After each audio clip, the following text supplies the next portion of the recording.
Thank you for joining us here today. We are here for the copy facts presentation in response to ITN 17003. Yeah, thank you. So just as a reminder, we do, being that this is a public meeting, we are recording both visually and through audio devices, which was specified on your meeting invitation. We'd also like to start each meeting out at the JTA with our safety message. December's safety message is rock, then roll through intersections. Also, there are 3 exits on this floor. First 2 are on the outside of the elevator banks, and then there's a 3rd exit on this floor to the far right at the end of this floor. So presentation rules, which we'll go over, we ask that you do not engage in conversation with our committee members and vice versa regarding this solicitation prior to the start of the presentation. We ask that you do not pass out any materials related to this solicitation prior to the start of the actual presentation. We do have a timer here where you are allotted 90 minutes, an hour and 30 for your general presentation and system clarifications, as well as 25 minutes for a Q&A period.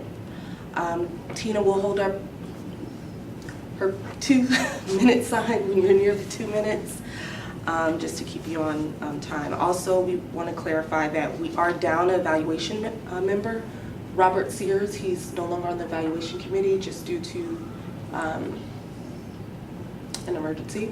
And we have Joe calling in via phone teleconference. He will continue to evaluate presentations today. So just going over the letter that was sent out, your presentations will be graded on today: the approach and quality assurance and quality control, ongoing operations, maintenance and support services, pricing, as well as your implementation plan. Did you have any questions about that? Thank you. Okay, so we'll start with introductions. We'll have the JTA staff, your committee members, introduce themselves first, and then we'll go throughout the room for the rest of JTA here. But I'll start. My name is Cylindria, Contracts and Procurement Specialist here. I'm Lasagna Williams. I'm the Corporate Accounting and Financial Reporting Manager. Katie Smith, Executive Office Manager and Board Liaison. Diane Hanson, Ethics and Compliance Officer. Tina Roberts, Procurement Manager. Joe?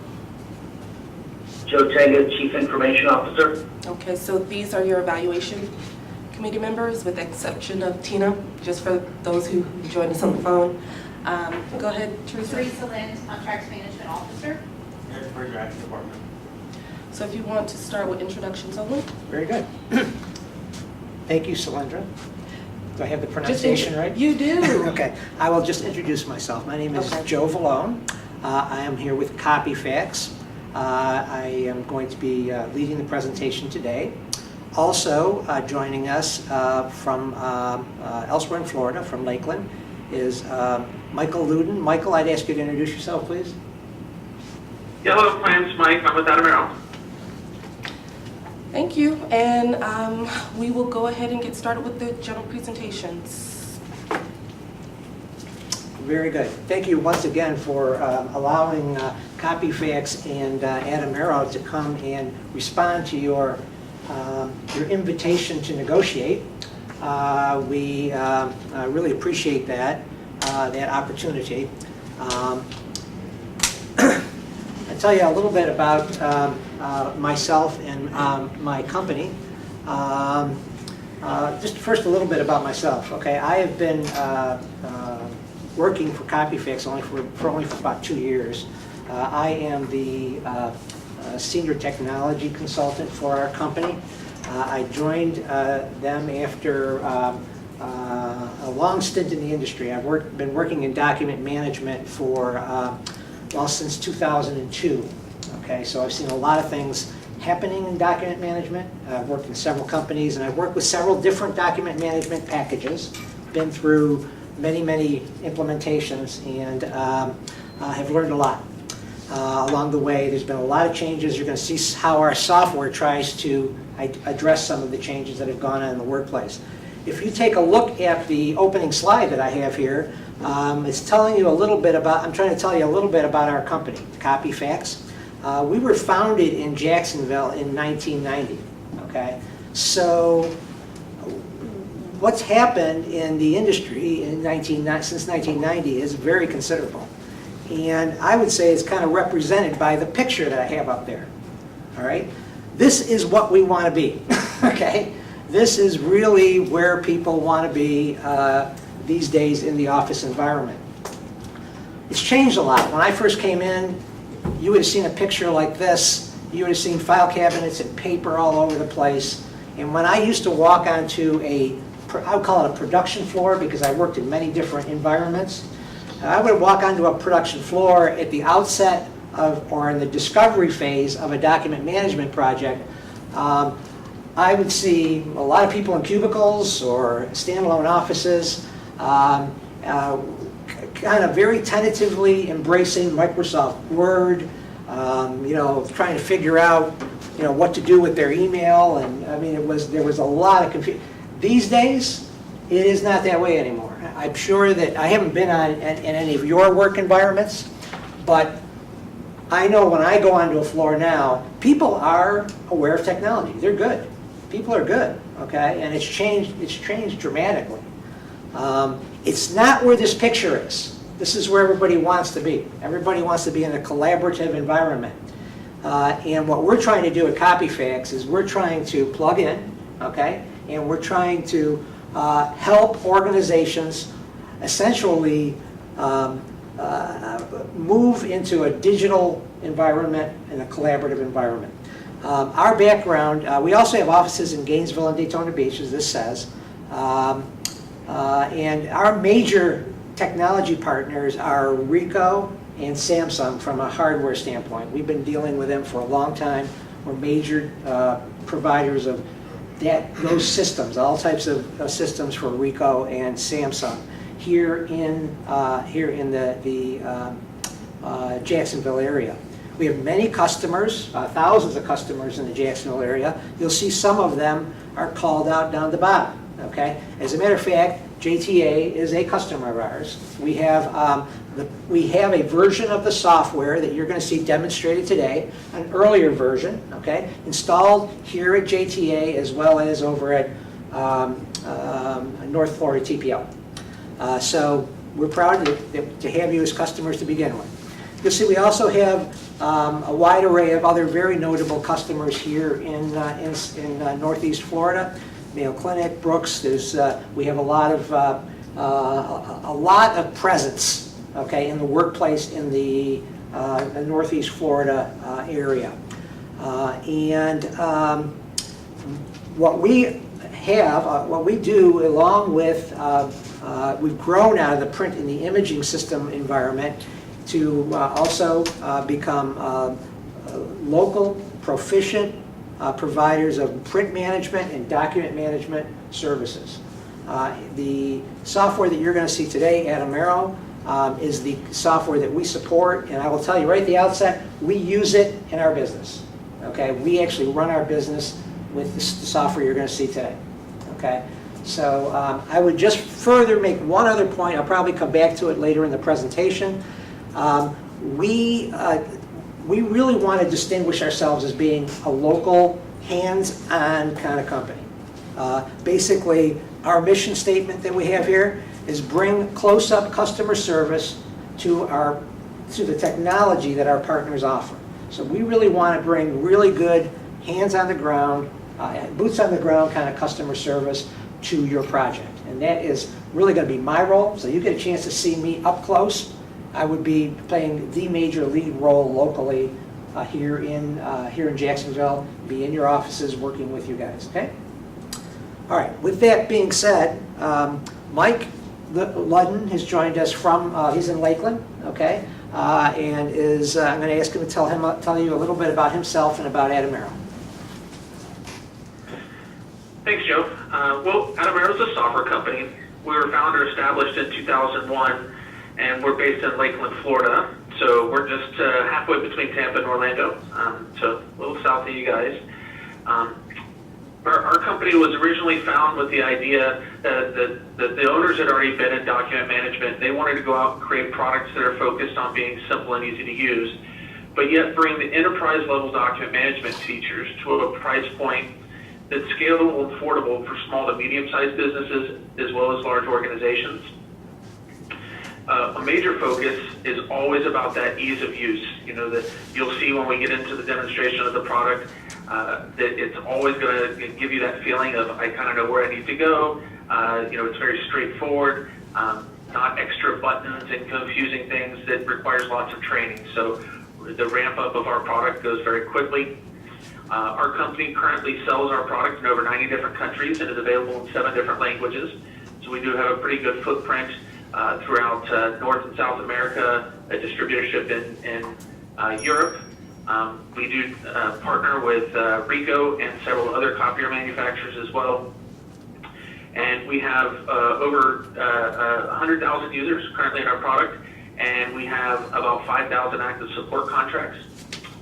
And yeah, and you'll see some logos there of some popular companies, household names that we work with currently. As far as myself, I've been with Atomero right at 10 years now.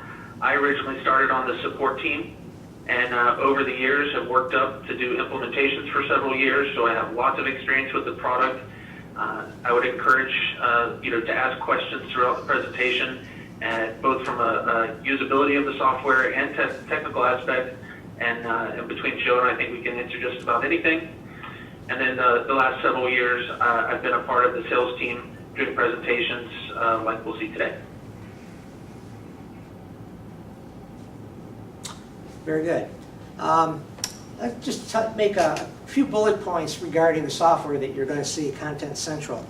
And then I would ask Mike to maybe pick up and just give you a couple other things I'd like you to look out for as we're going through and showing you the software. You have already seen, if I understand, 3 other document management system softwares, and I believe you probably saw they're all browser-based. Okay, what that basically means is, from an implementation standpoint, it's quite low hassle. However, there are some issues associated with making sure that your versions of browsers are properly handled by the software. Okay, I think one of the things that you listed a number of browsers you thought was very important. Okay. One of the things that we'll say about Atomero is that they have really designed their software to to anticipate what's going on in all the major browsers going forward. Okay, so you will find that there are some things in the way, and I'll point them out as we go through it. There are things, some decisions they've made design-wise that are made specifically to stay browser neutral. Okay, so it's important that just because you see a browser that it's browser-based, it's not, you know, you have to understand the variations that are going on in browsers. Okay. The other thing is that we have proposed in the response to the ITN an on-premise implementation of the software, which basically would be on your service, on your servers. However, everything you see is also available in a cloud environment also. Okay, so understand, and once again, I think probably with the prior packages you've seen, you've probably heard that also. Okay, because that's where things are going, to the cloud. They're going on browsers. All right. However, what I will tell you is the next bullet item that we have here, no modules, is something that I would be surprised that you found in the prior presentations. Atomero software, when you buy it, you buy everything they offer. Okay, there are not any optional this, optional that. You need to buy this module here, that module there. You pay for the licenses, you get everything that's currently there, and you get everything they develop going forward. Okay, I think we're among the very unique in that. I've been involved with some other packages that are a lot more complicated than that from a configuration standpoint. And finally, I would say my point is that I have worked on 2-3 different document management packages extensively, and then I've touched a lot of them. And I personally have found, working with Mike over the last 5 or 6 years, because that's how long I've been working with Atomero, this to be the most easy system to administer. Okay, Mike talked a little bit about the user interface. I'm not going to be going into the administration panel today, but I can tell you that I found it to be very easy to administer. So those 4 points I would say to kind of be aware of. Mike, would you have anything to add to that? I would just maybe mention that because of the solution being non-modular, there's been some certain things that have been detailed to make sure we can meet the requirements for and the functionality. And of course, cost is always an important thing. The one that I would add to that, Joe, is just that because we're non-modular, it makes it very easy to not just achieve the requirements of what they're looking to do today, but give you the flexibility to grow into other areas of the organization, bring in other workflows, other types of documents as it becomes more of an enterprise solution. And because it's non-modular, there's no additional cost down the road for the features that may be necessary for those other areas. You'll already have it. You simply enable those features as you see fit, and when you want to take advantage and use those features. Not to mention everything that we're going to develop in the future. So some of the things we'll see in the demonstration today are features that came out just this year, and that just kind of goes to the fact that our existing customers constantly get a better product, and because it's non-modular, there's no cost for that. Thank you, Mike. Okay, what are we going to see today? Okay, this slide summarizes what we're going to be showing you. Starting out with, I am going to be presenting initially. I'm going to be going over some system concepts for you.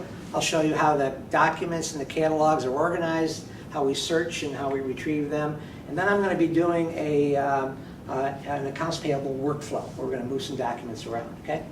Then I'm going to be turning it over to Mike, who is going to be demonstrating 2 of the sample workflows that you included in your ITN, okay? He'll actually, I'll give the screen to him, and then from his system, he'll show you an adaptation of the check request form and the board item submission form, okay? And then after that demonstration, I will be presenting and answering questions regarding support, implementation plan, and price program going forward. And that's what we're going to be presenting, okay? Very good. Okay, with that in mind, I mentioned that this software is browser-based, so let's bring up a browser, let's go to Google, and all I'm going to be doing in order to get going is to hit a link, and it's going to take me to a home page for a particular user. You'll notice that we've done just a little bit of theme identification, branding for you. I mean, there's a million things you can do, but I just wanted to kind of show you that we could do that for you, okay? We're going to be, I'm going to log in to this particular user, and when we log in, what we're going to see is you're going to come to a unique user dashboard. Every user is going to have their own dashboard, and they're going to customize it the way they want to customize it. Okay, in this case, there's a work queue on here. Well, what we're going to do is that we're going to want to add a favorites item here, and we're going to want to take the work queue off because we're really not going to use it in this demonstration. So as you can see, this dashboard is, you can use it as you want. When you see Mike's demonstration, he used a much more sophisticated dashboard than this. But to give you an idea, I wanted to show you that. How do you get around in the system? Okay, the little pancakes over here in the corner will open up and bring you to the navigation pane. This is like the central navigation pane in the system. From here, you can always return to your dashboard. You can capture documents, okay? And you can search documents, and if you have the right privileges, you need privileges to do anything, okay? You could also go into administration and administer the system, okay? We have 2 different ways of looking at the system, the Content Central catalogs in Atomero. One of them is called a folder browser, and as you can see, it's pretty understandable. It's just a bunch of folders, right? Okay. And what you're going to see here is that there are 3, we call these catalogs, folders, all right, that are configured in this system. Additionally, we have another way of looking at this, the system, which is called a search button. Okay? So power search. So basically what you've got, you've got the folder view, and you've got the search view, and you can see that they're the same catalogs, they just have different ways of using them. I'm going to start out with this one. If you come into accounts payable, you can see that you're going to get a selection of various types of documents. Depending on which catalog you choose, you're going to get different document types. You can, if you want, search across catalogs. Okay? You'll see that actually within each catalog, for instance, in accounts payable, these are the documents that are selected.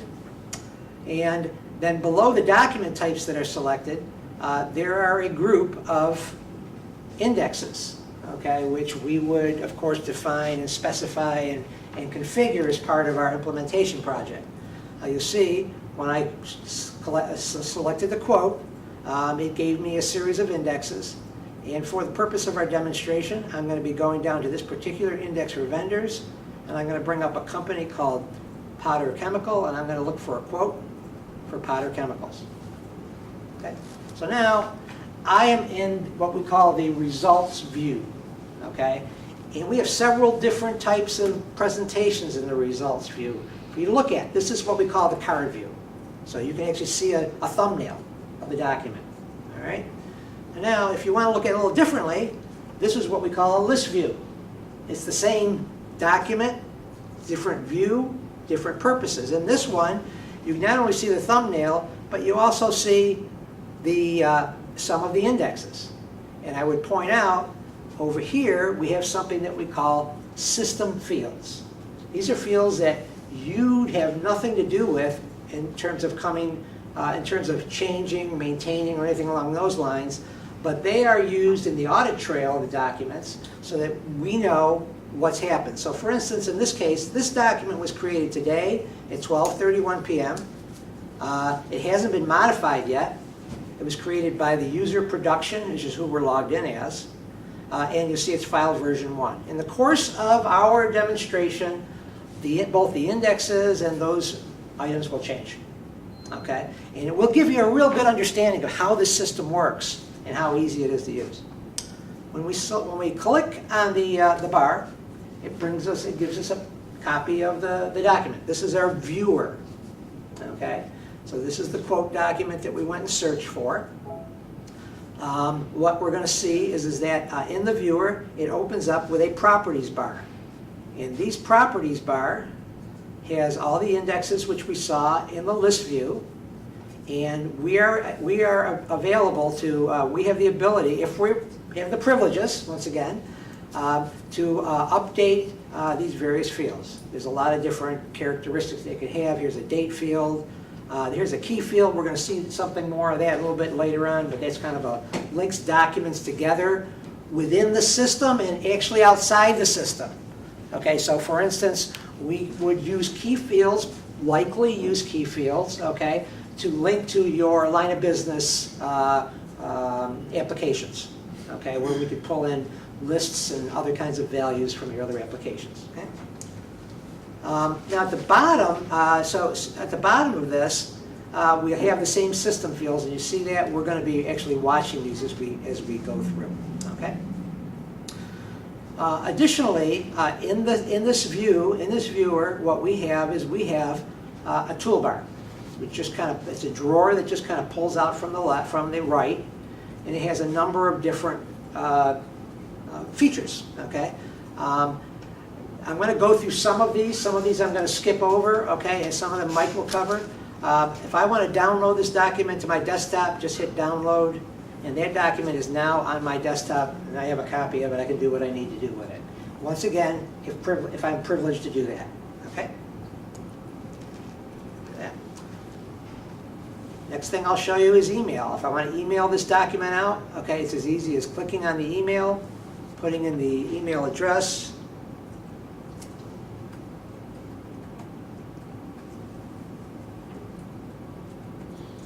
Okay, and I'm just going to just say test for right now and hitting send. Okay, and if my IT configuration is correct, in my Outlook, you'll see that that document has now arrived. Okay, I can click on it. It's going to show me, obviously, I have all access to my Outlook facilities. Okay, that's how easy it is to do an email. Okay. Right below the email, there's another button called Share, and this is important. It's a distinction. It's different than email, although it uses email. Okay. Basically, what this is going to allow you to do is it's going to allow you to share a document, okay, with people in the system, in Content Central, in your company, but maybe not in Content Central, or outside your company, and be able to send them a link in order for them to open the document. And this is how it works. Basically, you can go in and you could send it to a user. You could send it to a group of users, which would be pre-programmed. This would have a population. You know, maybe you have a particular auditor for a project that you want to create a group for, and you want to share certain documents, but you only want to have them for 7 days.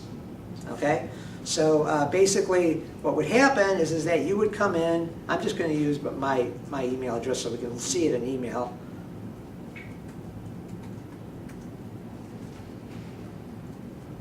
Okay, instead of never expires, I get to set the expiration wherever I want. Okay, I can set it however I want to do it, minutes, days, years, months, whatever. But I'm going to send it here. I'm going to just hit the share button. And what that's going to happen is that's going to send out to my email a welcome to Content Central. Okay, and what that has in it is a temporary username and a password and a link, so that I could click on the link. It'll take me to Content Central. I put in the temporary username, which happens to be my email address, okay? And I would put in the password that's there, and it would give me a temporary access to that document for 7 days. At the end of 7 days, I can't see it anymore. Okay? So that is the email and the share. Just gonna get rid of these. I'm gonna try to maintain my my email as we go along here. Okay. So continuing along, okay, I'm not going to talk about signatures. You're going to see signatures in Mike's demonstration. Print is self-explanatory, okay. I'm going to be coming back to approval process, but I'm just going to briefly show you work queue. We have something we call a work queue in the system. Basically, this is a way to send something to a group of users. I can send it to myself, or I can send it once again to a group, and I can send it once again with a timer. And this is usually a work queue that you would set up for someone who's got to pay attention to a certain kind of document, and you got 3 or 4 people that you will need to always pay attention to these, and you can just send it there on an ongoing basis, or you can just send it there ad hoc. Okay, so that is the work queue. And what I am going to do is I am going to take this document and I'm going to add it to the favorites that were on my dashboard. And you recall that that was blank when we first logged in. Okay, and now when I come back to my navigation pane, go back to my dashboard, you can see now the quote that I just had in my viewer is now in my favorites. Okay. Now, once again, I'm in system concepts, all right? What we're going to do now is I'm going to take this document in my favorites, and I'm going to demonstrate how we can change this document, okay, in the system, all right? And what we're going to do is that we're going to, first of all, take a look at the document again, and you can see that it is a 1-page document, all right? And what we're going to do is that we're going to make a change to it and bring that changed document back into Content Central. And the way we do it is we'll come over here and we will hit Edit. Okay. And it brings up the tool that I use to work with my PDFs, because it was a PDF. I happen to use Adobe Acrobat. There's a million of them out there. There's some very good ones. We work with them all. Okay. But what I'm going to do is that in Acrobat, the convention for changing something is the tool. We're going to add text. I'm just going to put the change in here. Okay. And then what I'm going to do is I'm just going to hit click. And it's going to say upload a copy. Check it in. So here we go. I'm going to close that document. And now when I come back, and I refresh this, the change that I just put on the system is there on the top there, okay? So now what I've done is I've added a little text, and now I'm going to do the next thing I'm going to do to change it, just to show you, what, as Mike was explaining, this is very easy to teach, okay? I'm going to come down here and I'm going to append something to it. I want to add a page to the bottom of it. So I'm going to come down here, I'm going to hit append, and it's going to allow me to browse out to anywhere I want on my network. And in this case, I'm going to just grab a brochure, and I'm going to open and upload it and say OK. And now when I come back into Content Central, that what was once a one-page document, okay, is now 2 pages. Okay? So now we have the front page, the back page, and I've made the change and it's in Content Central. Now, the final thing I'm going to want to do is I want to bring the document all the way back to its original state. I'm going to bring it all the way back. I'm going to get rid of the change. I'm going to make it a one-page document, actually put the one that was there back again. Okay, and the way we do that is I'm going to come down here and I'm just going to say I want to replace this document. I want to replace it. Once again, I'm going to browse out. It's all very consistent format to the original document, which was on my system. And you see this was a one-pager with no changes in it. I'm going to upload it. And now it's 1 page and the change is gone. So you see what I basically did is I just took a document in Content Central, brought it down, changed it, manipulated it, worked in my own PDF viewer because I want to work there. Okay?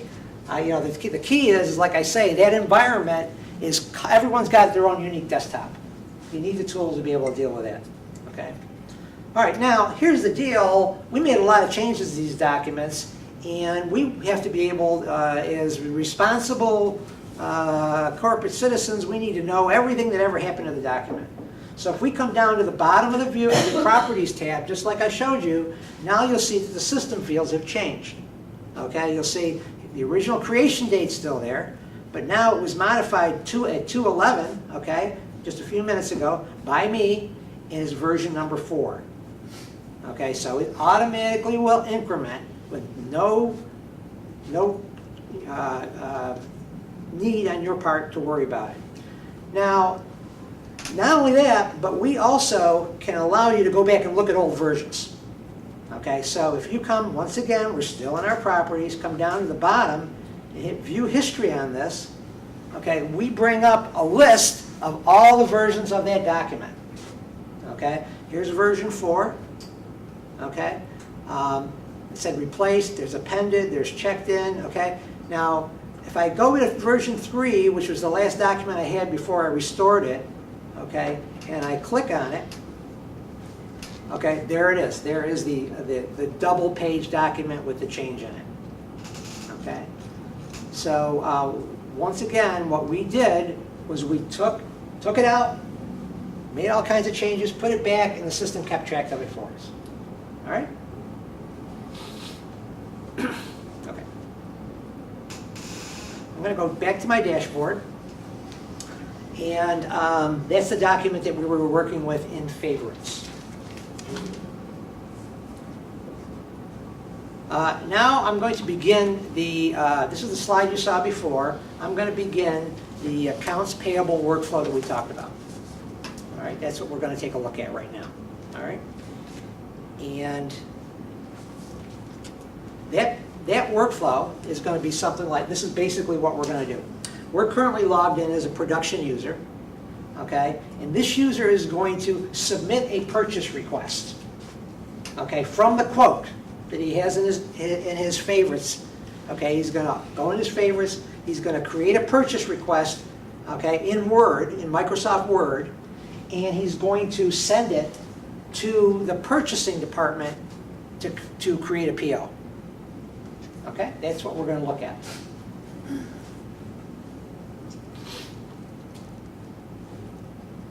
All right, so the way we're going to do that is, first of all, we're going to open up the favorite. Okay, and we're going to take this and we're just going to have a copy for us to view.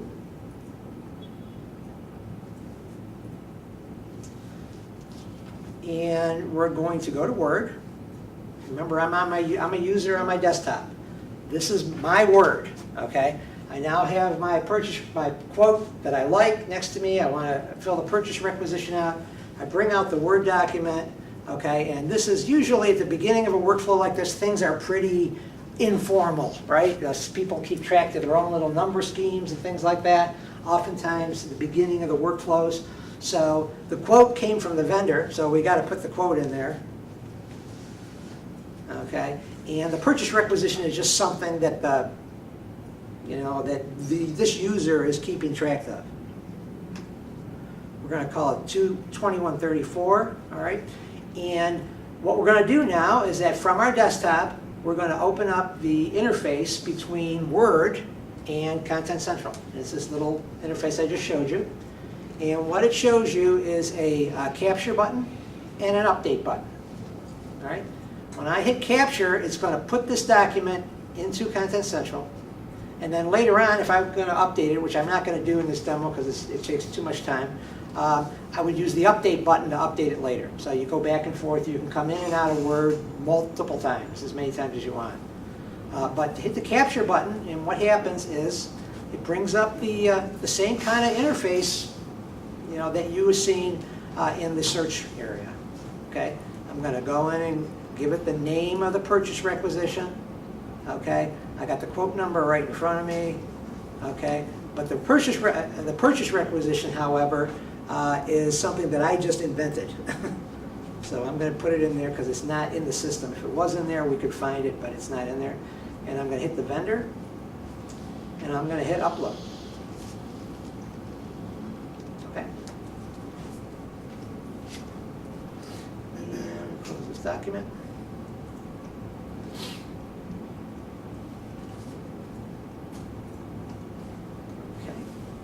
And now, if I come down and I come to the bottom of my properties and I hit View Packet,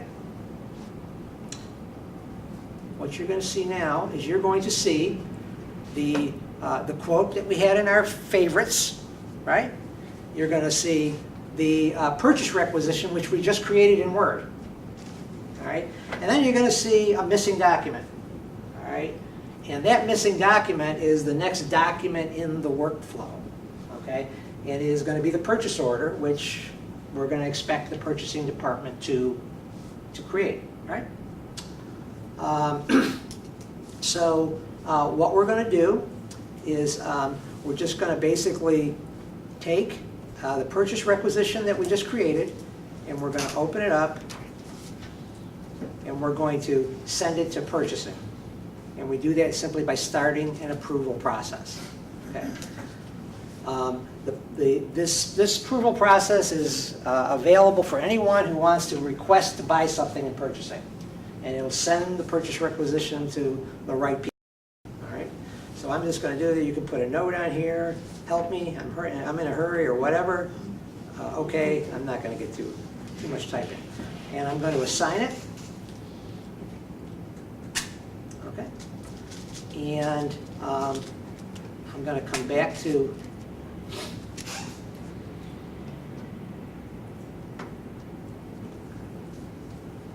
I'm going to remove it from my favorites so that my dashboard is that's removed. It's now empty, and I'm all done with requesting that document that I was going to have. Now, let's see here. What's going to happen now is that purchase requisition is going to go to the next station, which is purchasing. And what the purchasing agent is going to do is he's going to actually create a purchase order, and he's going to email it to the vendor. All right. He's going to use an internal form. I'm going to show you an internal form within Content Central, a pre-filled form, in order to do that.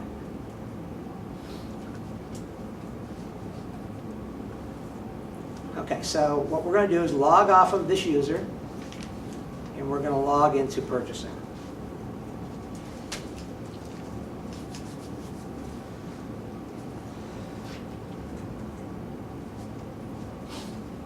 Okay, and when we come into purchasing, the purchasing agent or the purchasing personnel, we see on his desktop he has an approval queue. And you'll see in the approval queue, right at the very top, there is a purchase requisition from Potter Chemical. That's the one that we just filed. You'll see there's other things in there.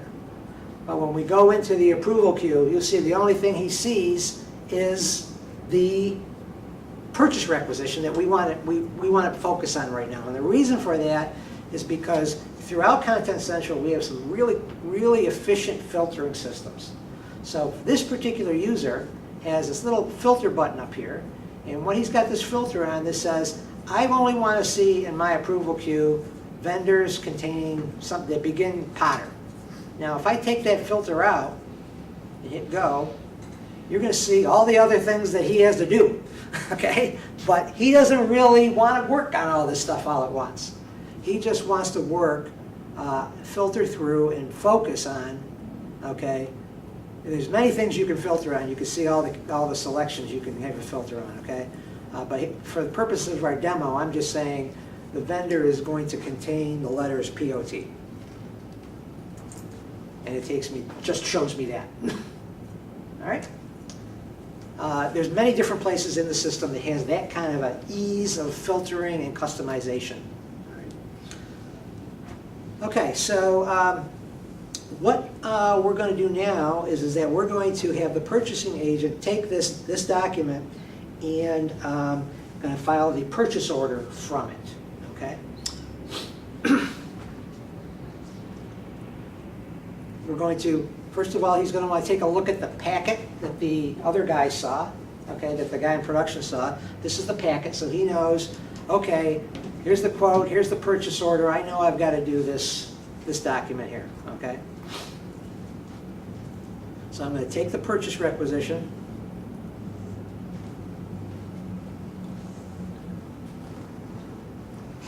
I'm going to open a copy so I can see what I'm doing.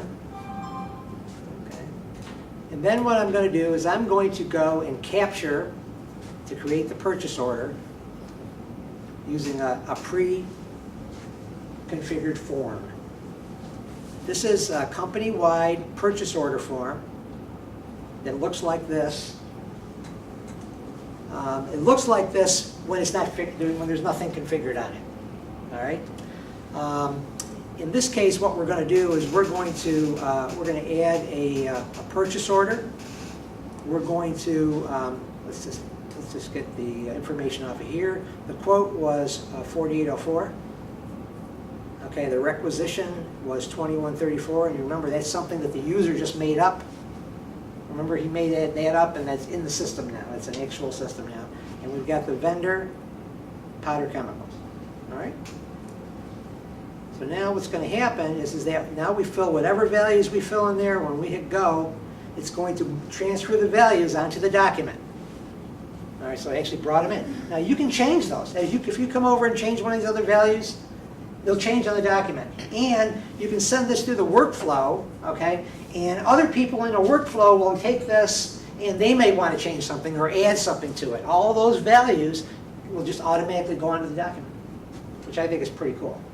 And I would mention, you're going to see more sophisticated version of this when Mike does his thing. Okay, so once you've got the document the way you want it to be, okay, you're just going to have you're going to hit the submit button, okay? All right, and what this is going to do is it's going to take it and just move it, actually put the purchase order into the system.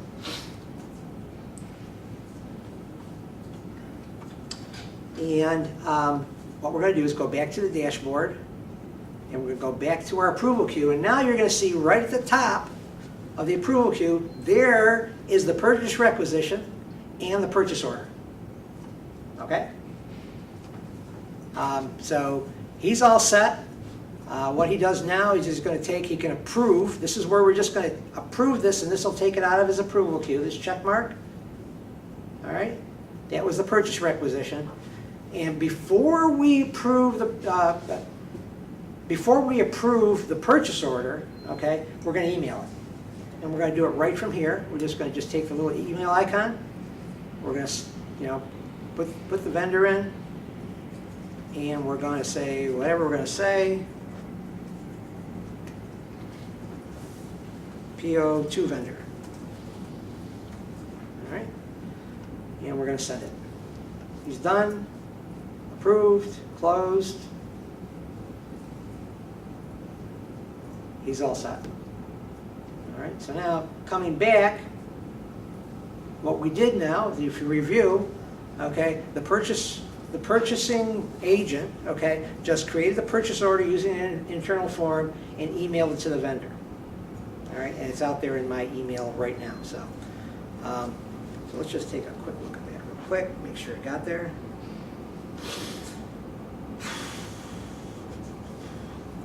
Okay, so there it is, purchasing, PO company,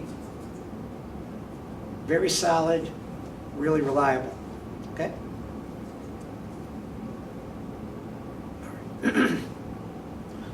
Okay, so the next step in this is really pretty cool, all right? The next step in this is accounting, okay? Because what's happened now is the vendor has the order, all right? And they're delivering the product, they're shipping it in, we're getting packing slips, they're sending us invoices, these are all these outside documents that are coming in, right? Okay, so we got to get them into the system in an efficient manner. And in this case, these happen to be paper that is coming in, and you need a way to handle paper. What the accounting department is going to do is going to receive and match these documents, okay, the packing slip and the invoice very efficiently, okay, and just move it right through the workflow. All right. And let's go back and log into this user. Okay, we're going to come over here as sign out and go into accounting. Now you might probably are thinking that when we get to his dashboard that you're going to see something in an approval queue. But no, he's not going to have anything yet because it's out there being delivered, okay? If you get the idea, okay? So what's going to happen is that over the course of time, those things are going to come in and they're going to get scanned into various places, okay? Well, we're going to give you a central repository. You can do it for a department, for an entire company. I don't care. You can scan those documents in there, and we're going to intelligently index them and put them into the system, okay? This is the module that does that, and the way it works is that I'm going to simulate a scanner just by going out and do a manual capture.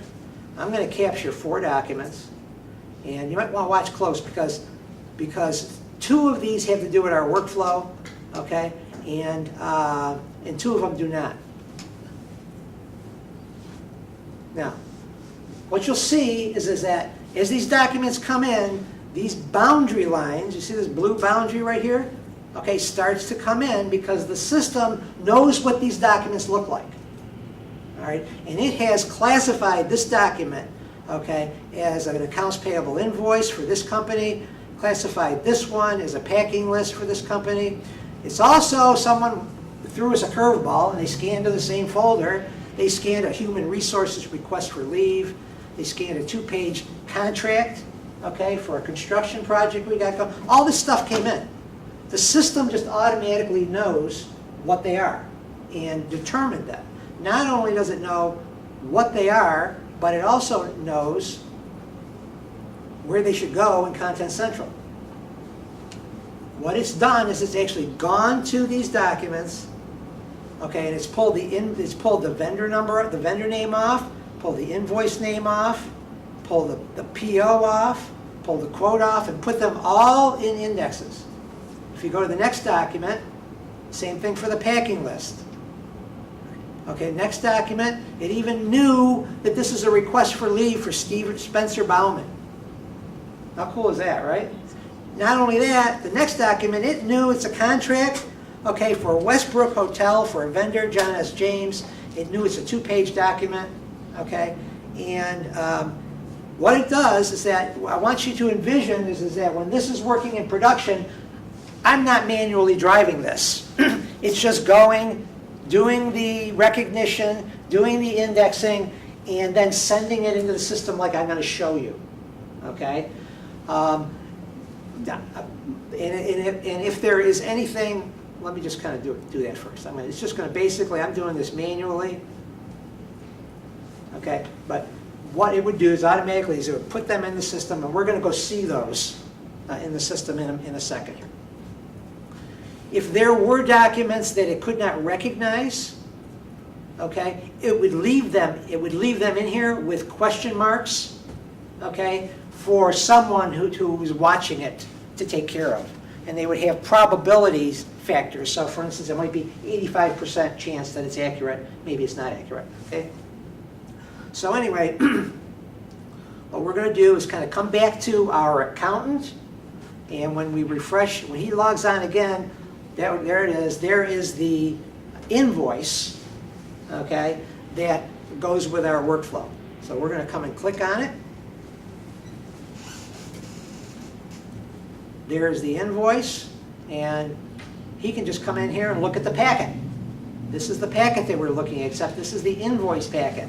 So now we have the invoice, the packing list, the purchase order, the purchase requisition, the quote, and then there's a missing document, it's a check. I do have a couple of questions Yes. from Joe Tega. Yeah.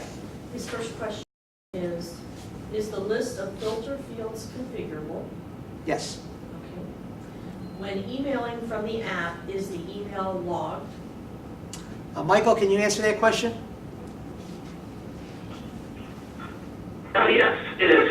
Yes, And the viewer, and then the user, and the viewer as well. Yes, it is logged. Okay. And then the last question, what is involved in getting the system to recognize the various kinds of documents? There is in the module that I just showed you, okay, let's bring this up again, okay. There is a process whereby you load an initial document in from ABC vendor, and there is what we call a training mode, where basically you come in, you say begin training session, I'm displaying it right now, okay, and it goes and it looks at what's on the document, gives you choices, and intelligently, once you recognize it once, you know, it's there. And then small variations it takes care of, so, yeah. Joe, are you good? Do you have any further questions?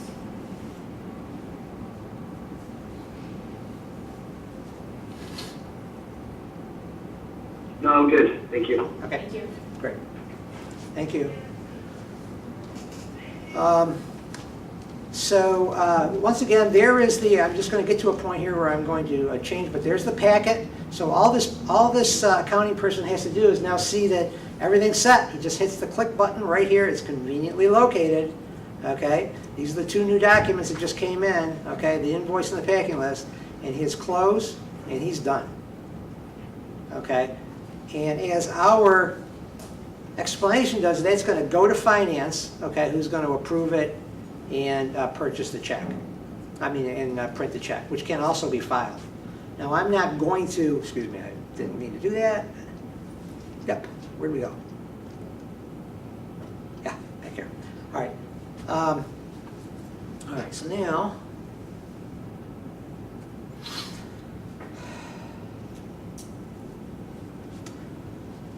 just going to log off here and log on as finance.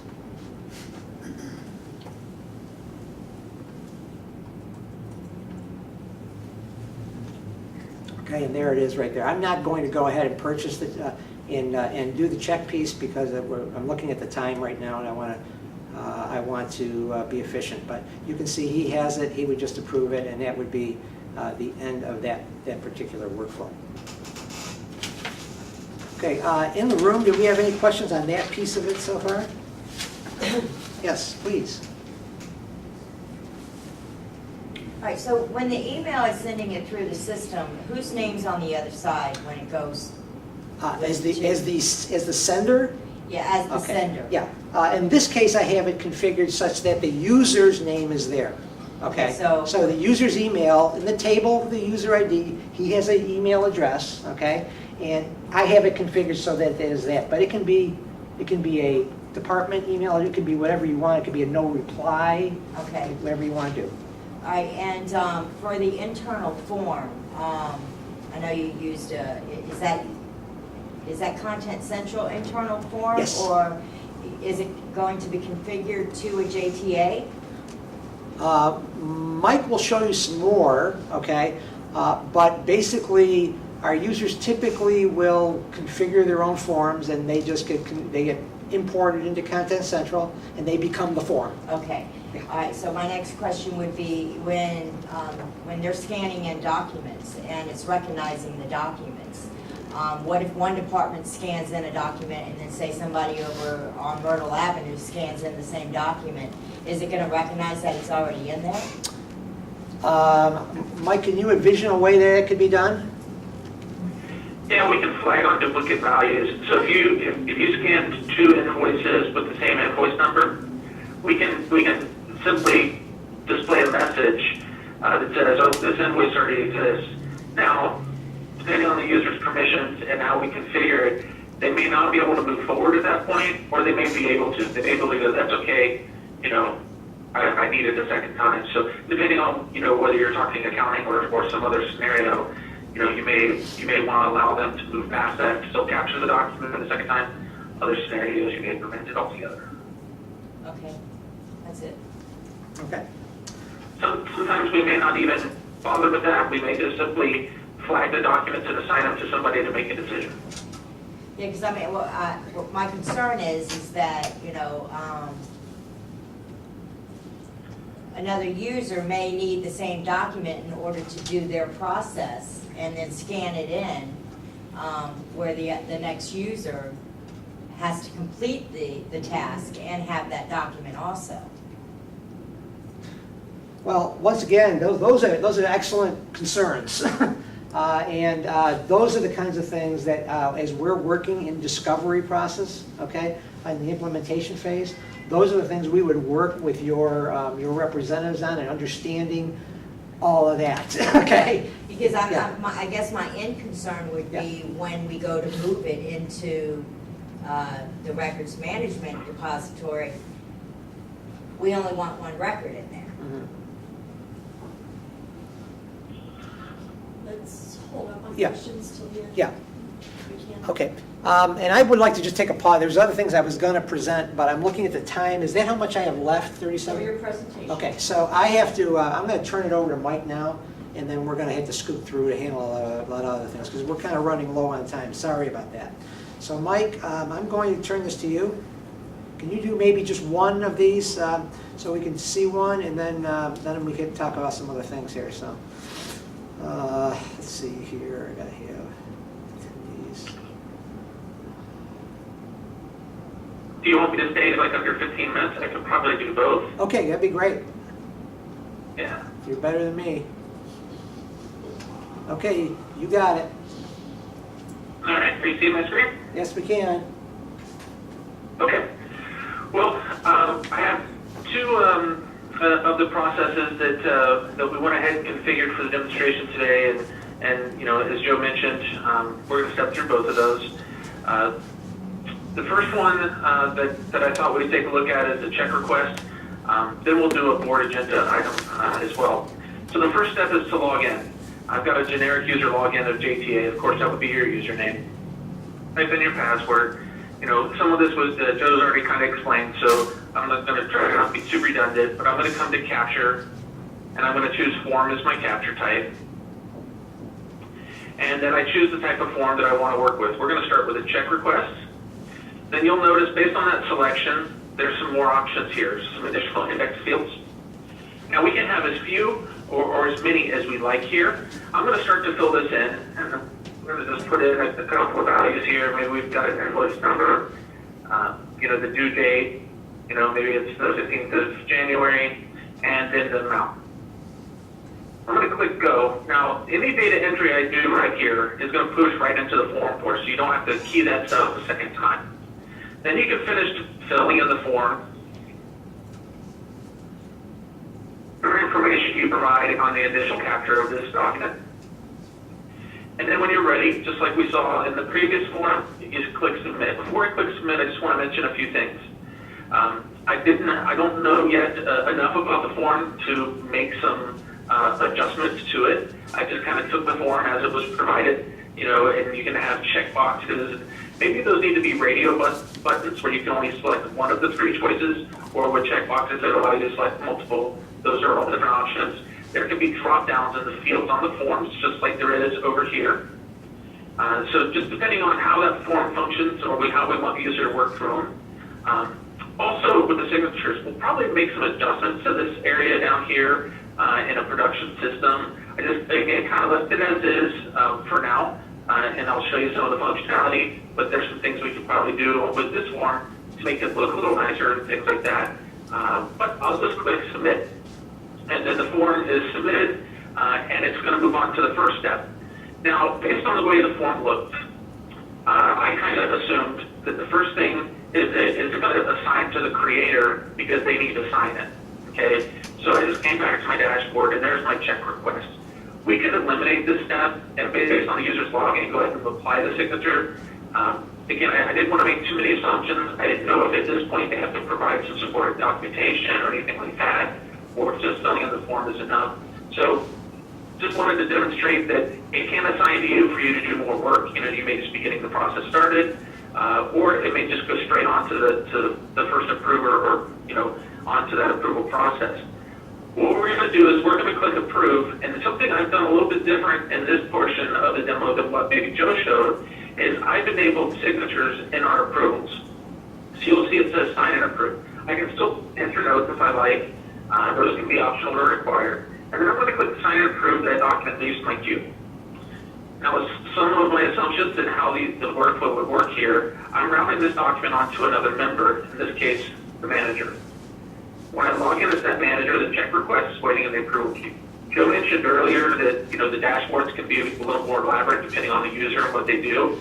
Here's a scenario where we've got somebody that's got a few more widgets on their dashboard. Again, they're interactive, and I can just click right on the check request, and it'll take me straight to the document. And there's the one that we just completed, and you'll notice the signatures applied. I did really basic signatures. They have the certificates necessary to make them legally binding. They're all managed inside the Content Central server. And we can customize those so that if you have a specific font you like to use, or if you want it to be where you actually, you know, sign your name and it looks exactly like your signature, or if you wanted to auto-stamp dates and things like that, all of those are options. Again, I kept it simple for the demo. Now the manager's going to approve, and we've got another signature box down here. So when they click sign and approve, move on to the next step of course, it goes on to the VP. And when we click on that one, we'll see their signature is now also added. Now, depending on the length of the name, you'll see that this is why I mentioned we may make some adjustments to the form. We may open up these boxes a little bit more. You know, I got it in a PDF version, so I didn't modify it too much, but, you know, we can make this a little bit, you know, create a little more space down there. That's why I did a nice short name on this one. Is James Smith, and there you see it's been signed. And then the next step is the VP. Now, I noticed that there's some additional ones over here in the notes that were provided. If you have a check amount over a certain value, okay, or whatever the trigger should be, it may automatically then decide it needs to go to any or all of these other approvals. So because this one was under, and I just picked a number of $5,000, so since this one's $500, when I approve as the VP, it's the end of the process. If I had chosen one that was above that, then of course it would go on to further approvals. Joe, are you still hearing me okay? We can hear you, but I think we have lost It some. says the organizer is experiencing technical difficulties. Unless they rejoin in 5 minutes, the meeting will end. Yeah. Can you see me opening the action door? Can you still see? No, we lost Zoom. Something happened to Zoom. Yeah, click that link I sent you. Should I hit the X or? No, is Eric there? Yeah. Yes, Yeah, he is, he's here. Is it possible to get the clock stopped temporarily for this? I agree, I can ask.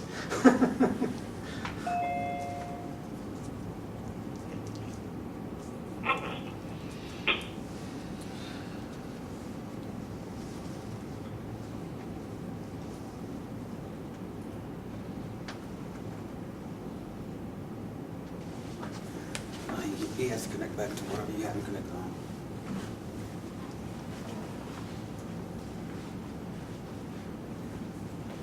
Okay.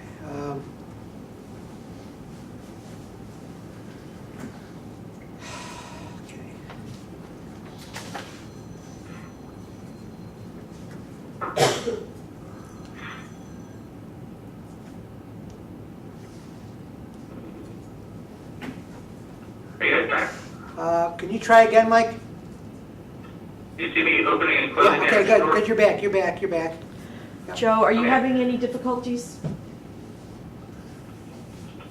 Oh, No, I believe the problem's on Mike's side.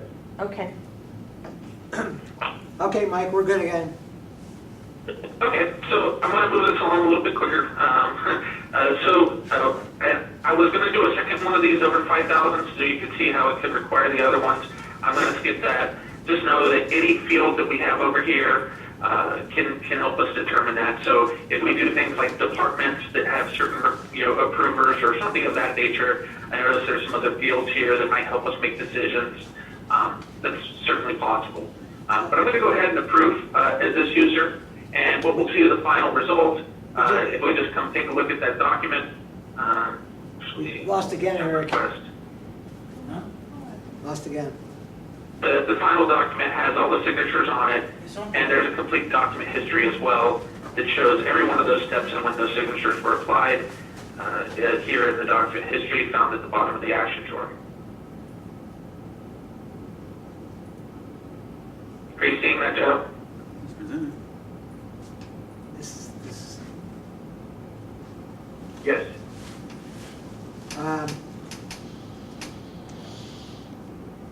we're having problems with Zoom again, Mike, give us a minute, please.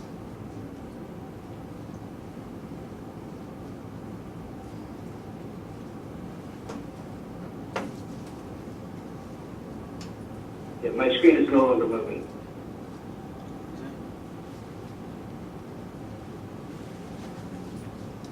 And it's showing the organizer is offline again. Yep, now I just went offline.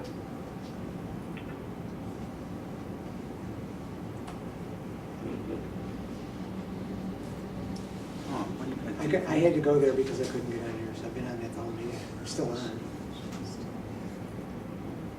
Yes, sir. Yeah, it's open.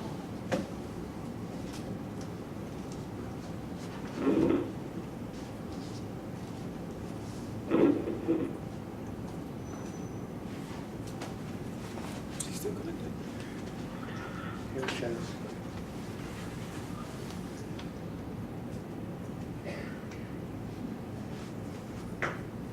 Okay, are you seeing it now, Joe?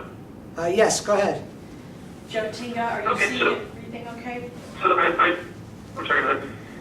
Can you move the screen so I can make sure? Yeah, there you go. Yep, I can, All it's right, fine. thank you. I'll add 3.5 minutes at the It's fine, tail end. whatever, yeah, Thank you. thank you.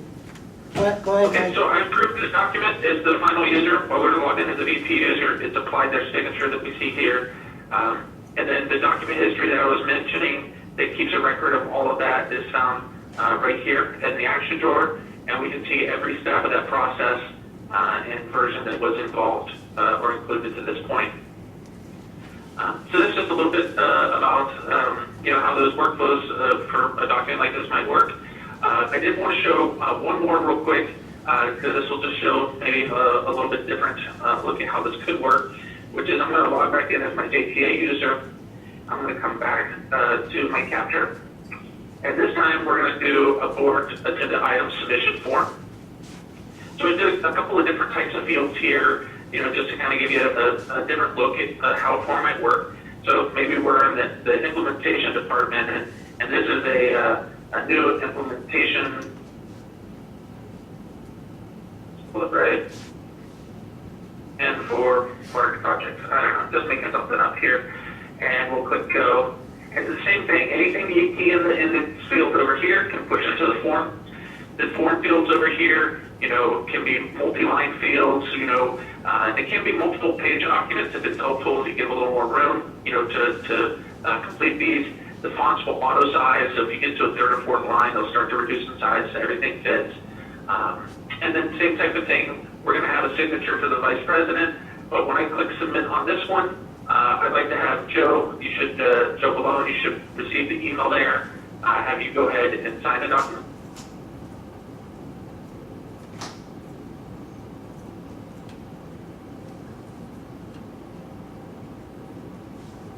Okay, so here is my Outlook, okay?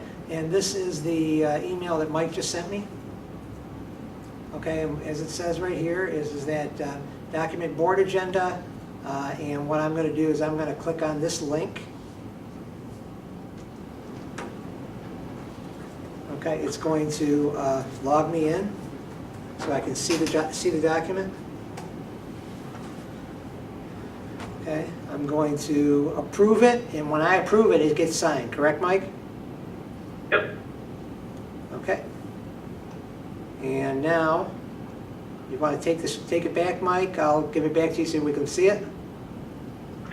Yeah, so a couple things happened at the same time there. I got an email notification as the creator that when they originally submitted this, the document was assigned back to me. Just the same thing that just showed you with the link, and you can see it here in my approval queue. We can click on it. So in this scenario, right, it back to the creator at the end, so you have the signed document to do with whatever. It may just archive at this point. You know, in those emails that fired during the workflow, you can also have them attached if you like. We even have features where you can approve right from within the email. So I wanted you to see remotely Joe approving or and signing the document. And the idea or what I was trying to convey is that if you have people that are on the go, titles and roles like vice president, to have that, and they need to approve and interact with documents and sign them on the go, they can certainly do that and still interact in the system, get email notifications. We can even implement things like deadlines and reminders as well to make sure those documents move through those processes in a reasonable amount of time. Okay. And any questions? Okay, so you've seen two different signature scenarios that afterwards in the question period, if you have questions, you could ask me at that time, okay? Great. Okay, Mike, I'm going to take back the screen. Yep.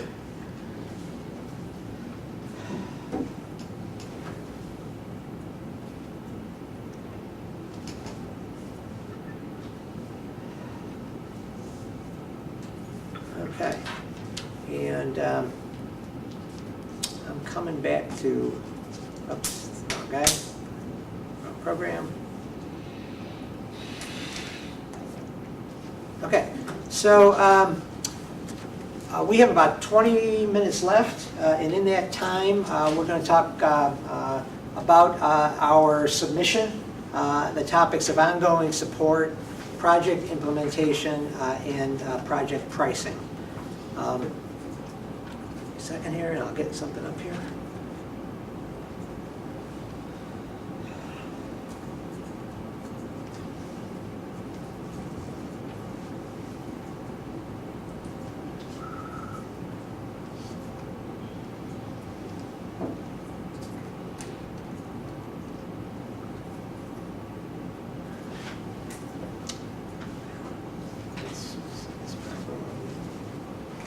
Okay, I'm going to hand out, if I can, this time, okay, I'm going to hand this out.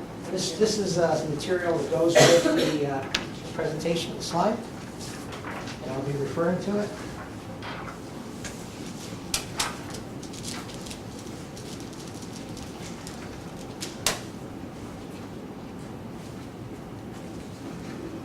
Okay, the first page has to do with ongoing support. Basically, the way we will support this is a two-tier support structure, one local, okay, and one with the vendor, okay, in Lakeland. Basically, Atamero is the first thing. They support a 24-hour call center and support technicians, okay, may be contacted, and you can see it on here, either via telephone or via live chat. Yes. Just want to make sure, all items in the packet are Yes. on the screen for Yes, Joe? Okay. everything you have in your hand is up on the screen. Everything on the screen is in your hand, correct.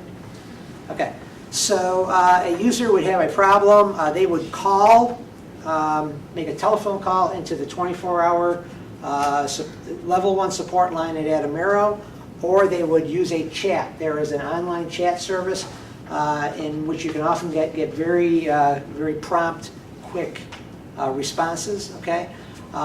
If level 1 at Atamero solved the problem, they would log it, okay? And you would get and it would be logged and it would be resolved, okay? If they could not resolve it, it would be referred to Adamero Level 2, okay? At which time what would happen is that it would be logged and a support ticket would be opened in their system and would be emailed back to the JTA user who reported the problem, as well as to the Copyfax help desk here locally. From that point on forward, for all of those that get to level 2, our help desk that works here in Jacksonville would be aware of the problem and would be assisting and expediting and making sure that Adamero has what they need in order to solve it. The biggest problems, the biggest issues associated with resolving problems in document management system is defining the problem, giving the vendor what they need to know the conditions are. And your users really may not have the expertise to define the problem, okay? Once we know that there's an open ticket, our people can go ahead and help make sure Adamero gets what they need in order to define it. And that's largely what our role would be, okay? So once again, we're local, and we could come on site to actually look at the problems if necessary, all right? That is kind of really supportive, 2-tier. Questions on that? Okay. And there's some contact information on the bottom there. All right, at the bottom of that page. Okay. The next item I would show you is basically an implementation schedule. First thing I would say, I have no idea when this project is going to start. It's kind of been off to a rugged hurricane-induced start already. So I'm assuming February 1st things get going. I don't know, okay, but that's what I use. Basically, before I talk about kind of the phases, we would be using a PMBOK document management convention with initiating, planning, executing, monitoring, closing processes, standard project managed standard stuff. We would be assigning a couple of people, and I've highlighted in yellow the people I want to mention, okay, that'd be key people. I would be your engagement manager. That's going to be my role, okay? Adamero would be assigning 2 people, okay? One would be a solutions engineer, all right? And the other would be down here under developer. So Adamero would assign 2 people, a solutions engineer and a developer. Oops, we're losing it again. I can't even move this out of the way.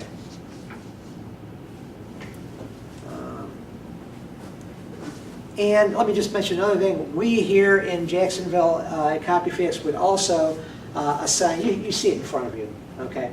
Although Joe doesn't have it. We would also assign a document management specialist. So those would be essentially the roles that we would be assigning, okay? So Adamero, we've got developer and solutions engineer, and here we've got a document management specialist and engagement manager. Basically what we would do is that we would we understand the first of your departments to be implemented would be JTA contracts, procurement, and inventory.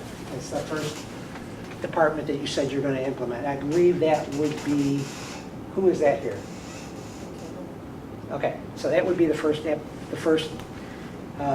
department to do. We would go through a technical discovery for them beginning in February.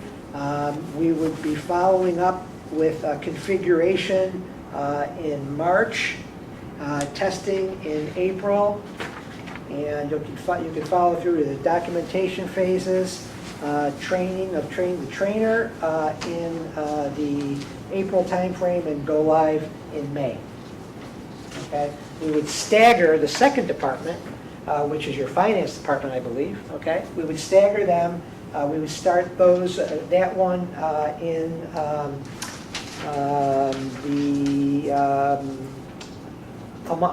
basically in May. Okay, we'd start them in May, and we would basically just learn from the first one. We wouldn't close out the first project, okay, the first phase of the project before we opened up the second one, which is key, but we would have to really be close in order to have time, in order to make it move fast. We're going to be doing both phases of the project at once, okay? This is, of course, subject to what you want to do. This is what we would suggest. We feel that we could do this, all right, and it would be very manageable with the right project management tools. Any questions on that? Okay. The final 2 pages really should be looked at kind of together, okay? Side by side, if you will, excuse me. And they have to do with pricing, okay? The 1 page is assumptions, and the assumptions help describe the pricing on the 2nd page, okay? So, for instance, okay, the initial purchase, okay, would be 150 concurrent users, 8 additional OCR threads. I'm not going to go too deep into what that is, but you need it. And enterprise DMS appliance application and web server for the web server. Basically, you have asked us to spec the hardware. That's the hardware. Okay? So if you take that and you go to the 2nd page where it says initial purchase, the costs of that are in that top yellow bar, initial purchase. So you'll see the 150 concurrent licenses. Okay, you would purchase those licenses. We've offered them at $104,000. One-time purchase. I go off screen? Yep. Eric's working on it here, Joe. Okay, thank you. Okay, how's that, better? Oops, Yes, sir. wrong page. I got to bring up the right document for you. Excuse me, I'm sorry about that. Okay, so so once again, here we go. 150 user licenses, 8 additional OCR threads in the hardware. Okay, on the 2nd page, this is what the costs associated with them are. The licenses would be $104,000, one-time purchase. The hardware, one-time purchase. That's how that works. The next line item is initial implementation. Okay. This initial implementation assumes that we would get started in February with the first 2 departments, and they would be done within a year, okay? I'm just throwing rough time frames out there, but we wanted to put some kind of time parameter around the dollar numbers, okay? But that's what this is based on, all right? And what that would include is, project management, okay, and professional services for the configuration. Okay, for all the work that's being done, okay? And that totals $90,000 one time. All right? Development is the next piece. There are things that are, as it explains, there are things that you want that we don't do yet, okay? What we've done is we've built in $72,000 over the course of what we know right now, okay? We built in $72,000 for development. That's largely would be headed up by Adam Merrill's development team, okay? But there are going to be things that you're going to want to do that we can't cover, so we've put that in our costs already, okay? The next is ongoing operations and maintenance. There's 2 components of that. Okay. The first component are maintenance and support for and upgrades for the Adam Merrill software. Okay. That would be $88,000. And once again, this is over actually the 5-year life of this is the 5-year life costs. Okay. I should have started at the beginning. There's a one-time not to exceed cost on this of $104,730, but we'll get to that in a moment. So these that I'm not doing such a clear job of regurgitating these for you, I'm sorry, but the development, the maintenance, the support, and upgrades, it's a 5-year cost, and then also upgrades and support for the hardware infrastructure. We worked in there over the 5 years, upgrades of $78,000. Other costs, okay, would be a growth factor. So what this assumes is that over the 5-year period, you would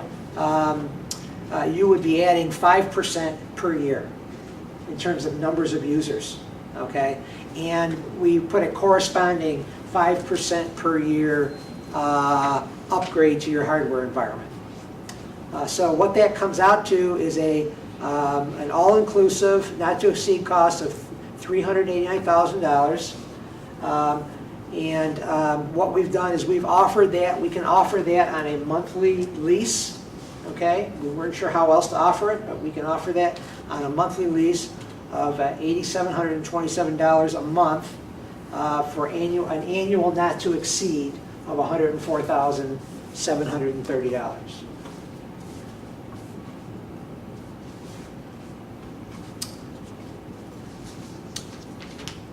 Okay, questions on that?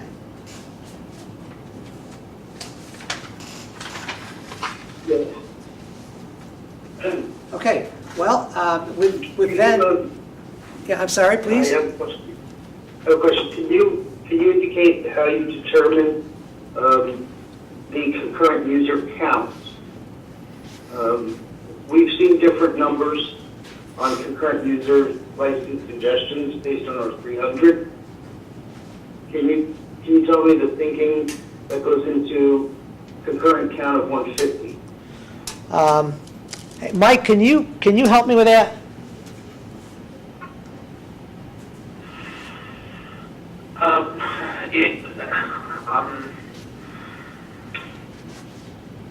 We did discuss it. We did discuss that, Joe.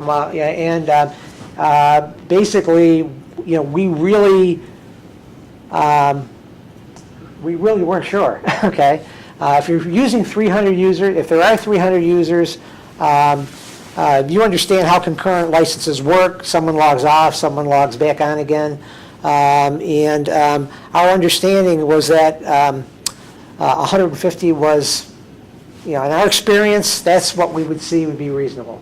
Okay, we don't really know what your usage is. Okay, and how long people are going to be on the system, what the intensity of their use is. But you know, that's what our thinking is. I don't know what else. Mobile users count in that? I'm sorry, could you please repeat that? Mobile users, are they part of that? Mobile. As long as they're logged into the system, they are. That's correct. Thank you. What I would also mention in that area of, we understand that this, what we have responded to is an intent to negotiate, not an RFP. And we would expect that in the course of our discussions, we may get further information, okay? And we might be able to, you know, we want to accommodate you. You know, we want to know, the more accurate we can be with the estimated number of users are, the more creative we can be with the pricing.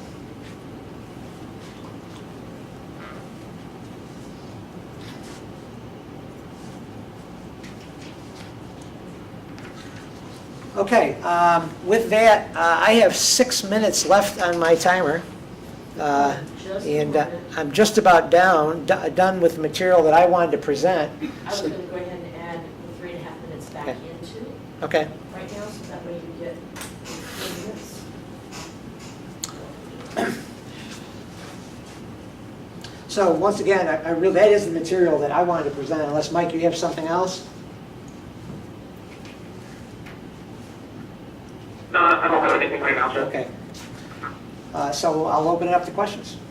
I just want to get clarification again on the user issue that Joe brought up. So your pricing assumed that if there were more than 150 users, ultimately, the fact that they weren't named, there might be some people that might be off or maybe not using it at the same time, so therefore it would equal 150 at the same time. Yes.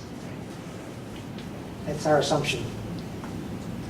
You know, if you want to talk to us about something else, we'll, you know, give us more information about what you're doing and how you plan to use it. We can look at it more closely.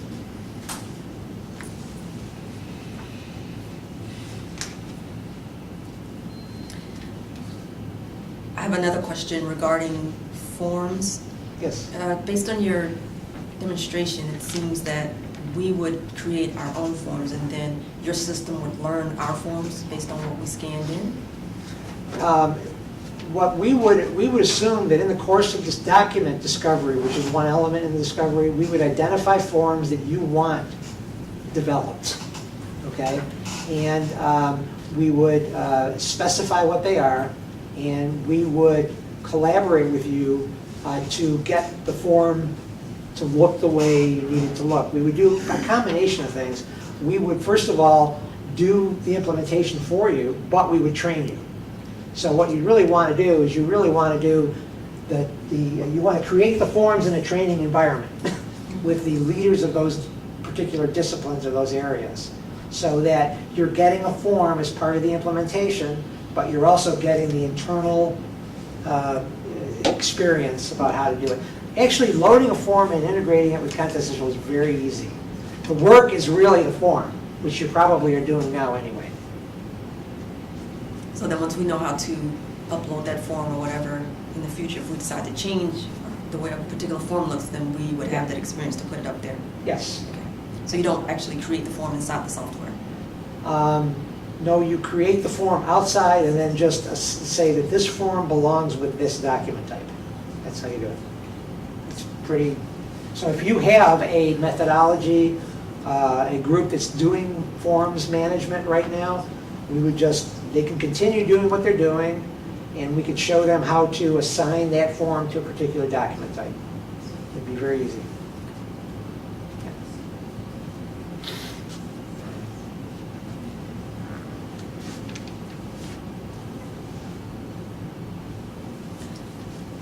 When we were looking at some of the parts where the next phase or the next section had to be emailed to the next group or the next department, I think the first one, and I can't remember which one it was, the user actually had to initiate the email, but then I noticed that for some of the segments, the emails were automatically generated. Can you specify how those work? Yes, you can, within a workflow, you can designate them when an event occurs, okay? When someone touches a document, when a document field is changed, okay? There's many different kinds of triggers. They can automatically trigger an email according to what you want, where you want it to go and what you want to email. So we can have the user, I manually initiated a number of them, but I could just as easily, it would be is that if something arrives in someone's approval queue, it can generate an email, there's something in your approval queue, okay?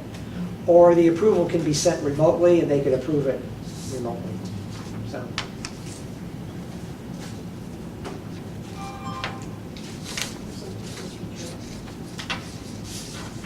Is this system here, your modular for the document creation, linked into the Content Central retention? The retention? Yes. As far what as- we currently use. As far as the length of time the document is kept in the system? Right, does it automatically fill in, does it flow over into the records management system? Into the document management system? Yes. Okay, so basically, to give you an idea, okay, if we're, I'm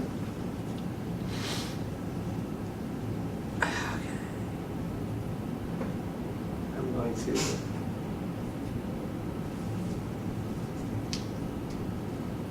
I've been out for so long, I'm going to have to log back in again.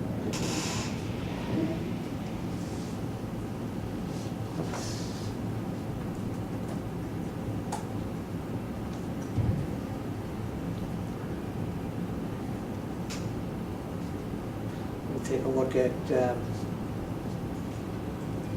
all the documents for this guy that we just did. Okay, and we'll just pick on one of them. Let's say for the sake of argument, we'll look at this invoice, okay? What you'll see is We don't that have down, anything up. yeah, right down at the bottom, You have to share your okay? screen again. Oops. Okay. So what Joe's showing there is he's got permissions to adjust or set a retention policy for a specific document. It can't stick, they As an can't, administrator, we can also configure retention policies for specific document types, and then either allow or disallow users to adjust that, based on their individual permissions, or that can be managed per group as well. so while Eric's trying to help us with the visual, but the way that would work is, in the course, once again, document discovery, you would tell us, for this kind of document, we want it retained this length of time, and then we want it deleted, okay? And we would set that up as a specification for that type of document overall. But certain users will have permission, if you choose, to alter that or to just set them ad hoc. Okay, so, I guess my confusion comes in at, we already have Content Central as our records management repository. Yes. Okay? So our documents are currently in there being stored, waiting on their time to pass. yes. Now, if we're using this system and we're setting a whole new retention period on each document into this system, it doesn't flow together? Well, since you are asking about the other, the document. Is it one system? We could migrate the documents from, I guess my question Yeah. is, the Content Central that we have now, yeah, and you had originally said in the beginning that all modulars, past and future, are automatically given to Yes. current users Yes. of Content You- Central. you are- So would this not be part of that? you are entitled to this version of the software, an upgrade of your current software to this version, yes. Right, so, okay, Yes. That's I'm my sorry, question. that was I'm sorry, I apologize for not understanding. that's okay. Yeah. I thought they were two separate systems. Yeah, well, they're the, Mike, maybe you can explain that. They have two, they already have a version 5 of Content Central, okay? As part of your maintenance and support contract, which you have current, you are entitled to upgrade, okay, at no cost. Okay, but you have to, So this would be an upgrade. this is an upgrade, yeah. This would be additional licenses. Mike, can you address that? If I'm getting the question, I think that's being asked is, we already have licensing, we already have the software. Is there any portion of the quote here that should be being pulled back because of our existing licensing? Mike, they currently have 5. Eight. Eight concurrent licenses, or might be named, I'm not sure whether they're named or concurrent. I can look it up Yeah, just they're real quick concurrent. and tell you what it currently is, but, Yeah. as far as the licensing goes, how many we go, that number that was provided, you divide that by 150, that's your per user cost. What do we think is appropriate?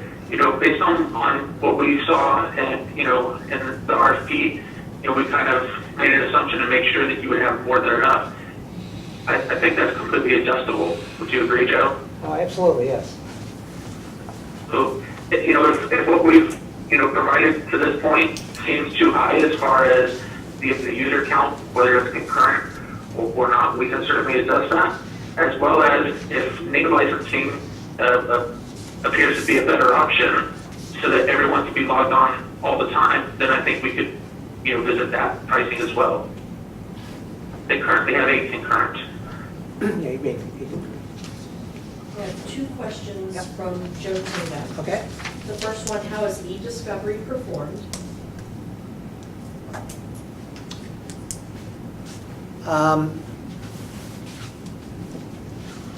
Joe, can you elaborate on e-discovery?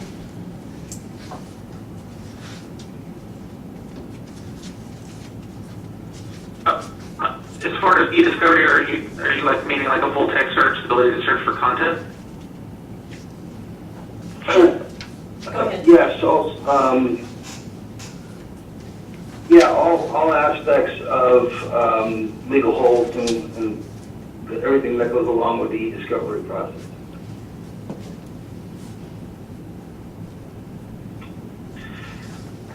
Okay, so built into Content Central is an integrated OCR engine. So as documents are captured, every character, every word is made searchable. And a part of being searchable is not just ability to type in a keyword, pull back documents, type in legalese, phrases and things like that, return documents. But it's also the ability to copy and paste out of those. So you can reuse whether it was a scanned document or if it's something like a Word document, being able to copy and paste out of it is part of it. So what about the ability to create a set of return documents in a separate file that can be burned to a CD or sent on a USB stick and delivered out from there? Sure. Yeah, as a part of the search functionality, it looks like the GoToMeetings have ended, so I don't know that we can show this now. But when you perform a search and you return a set of results, or if you want to create a result that can't be done in a single search, you have a private or an individual work queue that you may perform 3 to 4 searches or whatever the case might be, and then get those documents organized in your own queue. Either case, you can select all of those documents once you've created, your group that you want to burn or assign to a flash drive. Then you simply download and save. It's in the action drawer as one of those options, and it's going to then give you the option to save to whatever source you want. If you want it to zip it, if you want to password protect it, those are all options too. The same kind of goes for like when you send an email. You have the ability to secure emails being sent out of Content Central too. So I know I'm kind of expanding outside a little bit there, but whether you do a search that provides all the results and then you do a download and save to whatever source you want to or whatever media, or if you can't do a single search, you could select one or multiple documents, assign to my queue, do the next search, assign those to my queue, and then go to your queue and download and save all of those. Did that answer your question? Yes, thank you. And then he's got a question, Joe's really under the weather. It's okay, I'm sorry to hear that. His next question is, do you provide native viewer capabilities so that we do not have to deploy software to each user's desktop, i.e. PowerPoint, Visio files, different things like that? Yes. Okay.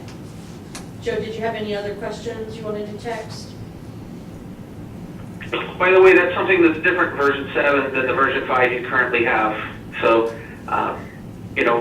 whatever the result of this project is, make sure you upgrade that version you currently have. Yeah. There's lots of new fun stuff you don't currently have in that version. Thank you. No more questions. Thank you.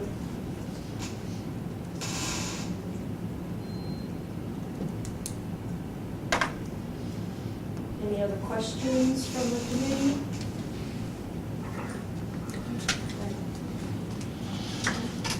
All right, well, thank you. Here at the Authority, we do understand how much time is put in getting ready for the presentation, so we do thank you. So we're going to go ahead and proceed with meeting closeout. We do have the third evaluation committee meeting coming up at 3:30. We're out of time. It is open to the public, so you are welcome to stay. This third evaluation meeting is for the committee to do final scoring based off of what they saw in the presentations to determine a ranking. And this information is provided in the selection criteria, the solicitation, where they will choose to request BAFOs, best and final offers, from the top 3 respondents. In the case of a tie, they can opt to request BAFOs from all individuals who fell in the top 3 spots. And so there is a 48-hour turnaround time that we request for BAFOs. That's pretty much next steps as far as the selection process. Okay? All right. So when would we know specifically if we're in the next tier or not?